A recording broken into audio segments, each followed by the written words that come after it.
रना श्रीराम जय राम जय जय राम.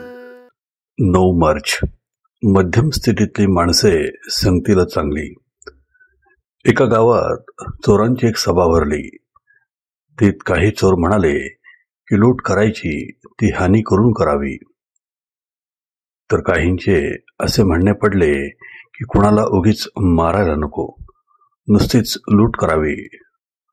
पण लूट करावी असे सर्वांचेच ध्येय होते. तसे आपले होते. एक म्हणतो व्यवहारदृष्ट्या प्रपंच करावा, दुसरा म्हणतो तसे नव्हे, योग्य अयोग्य पाहून प्रपंच करावा, तर तिसरा म्हणतो स्वतःचा स्वार्थ साधून प्रपंच करावा. परंतु देवाचे अधिष्ठान ठेवून प्रपंच करावा असे कुणीच म्हणत नाही. सगळ्यांना प्रपंच हवा आणि देव असला तरी चालेल, पण प्रपंच तेवढा खरा असे ते मानून चालतात. देवाविषयी मात्र त्यांच्या मनात संशय असतो. वृत्ती कितीही अस्थिर असलेली त्यांना चालते. दारू पिऊन बेहोश झालेला माणूस मनाला येईल ते गाणे गातो. असा एक दारुडा गाणे गात असताना दुसरा दारुडा त्याला म्हणू लागला की अरे, हे असले गाणे काय म्हणतोस, तुला काही कळत नाही. नंतर काही वेळाने तोच प्रश्न पहिल्या दारुड्याने दुसऱ्या दारुड्याला विचारला. त्याप्रमाणे प्रपंचामध्ये ज्यांची वृत्ती स्थिर नाही अशा लोकांनी वाटेल ती मते प्रतिपादन करावीत असे घडते आणि मग ते एकमेकांना नावे ठेवतात. आपला प्रपंचातला व्यवहार हा असा असतो. आम्हाला बंधने नकोत असे म्हणणारे लोक वेळेच समजले पाहिजेत. समाज हा बंधनांशिवाय राहू शकत नाही. खरोखर नोकरीमध्ये फार त्रास नसेल तर ती मालका इतकीच सुखाची असते. उलट कित्येक वेळा मालकीमध्येच फार त्रास असतो.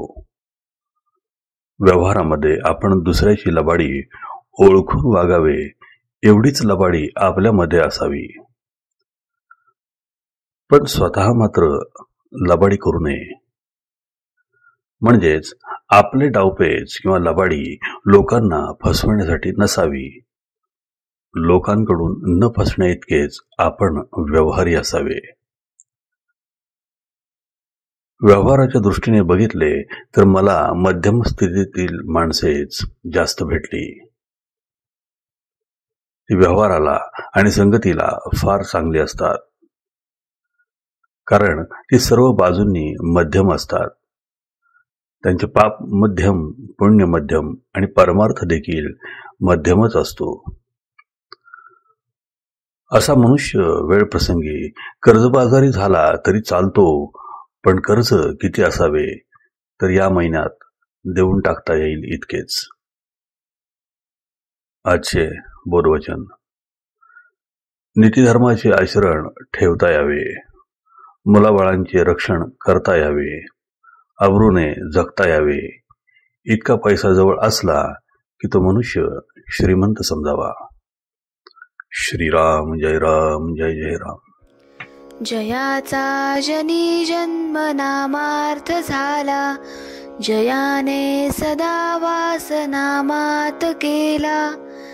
जयाच्या मुखी सर्वदा नाम कीर्ती, नमस्कार त्या ब्रह्म चैतन्य मूर्ती. जय जय रघुवीर समर्थ.